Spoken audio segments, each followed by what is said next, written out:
Okay, so why am I dwelling so much on these identifiers? The reason I'm dwelling on the identifiers is because that is who you are.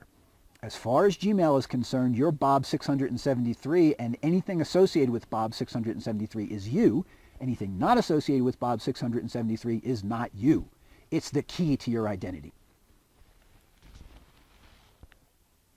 Let's turn now to your identity specifically within Facebook and look a little bit deeper into this idea of all the data associated with you.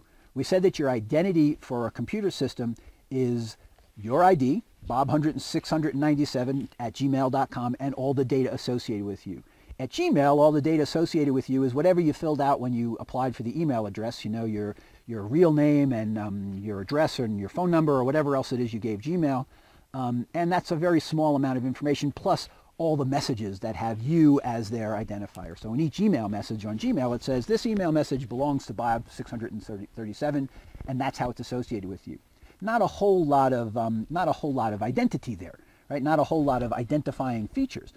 Facebook, on the other hand, has a lot of identifying features. And I don't know how much of this you filled out. I filled out very little. I played around with it a little bit just to get up on it for this class, but there's a lot of information about you, things that you can say about yourself. Going back to what I said earlier about who am I? What do I like? What kind of things? Where am I from? What are the different things that I would say to describe me? What philosophies do I have? What religion do I have? What are my political views?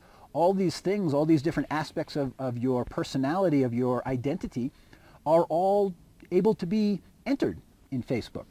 And they're there. They're there to define you, to show who you are.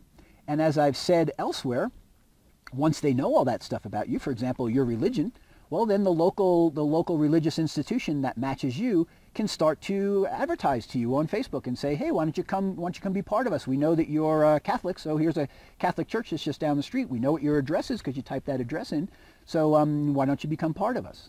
So your identity on Facebook is very particular and very specific. It's your identifier, whatever your Facebook user ID is, plus all the information that you've typed in about yourself. And then, of course, your social network becomes part of your identity. Part of Bob is that Bob knows Joe. And also all the things that you've liked become part of your identity. All the comments that you're logged become part of your identity. And in fact, as you can see when you listen to the video of my interview with Greg Badros from Facebook, for all intents and purposes, that's you. That's who you are. And in fact, in the future, that may become literally who you are on the net. All the things that you've typed into Facebook, and maybe your Facebook ID is going to become the most important ID of all the IDs that you've created and the one that everybody uses in order to define who you are. So your Facebook identity is very explicit. Your Gmail identity, not very explicit, right? It's just a few pieces of information.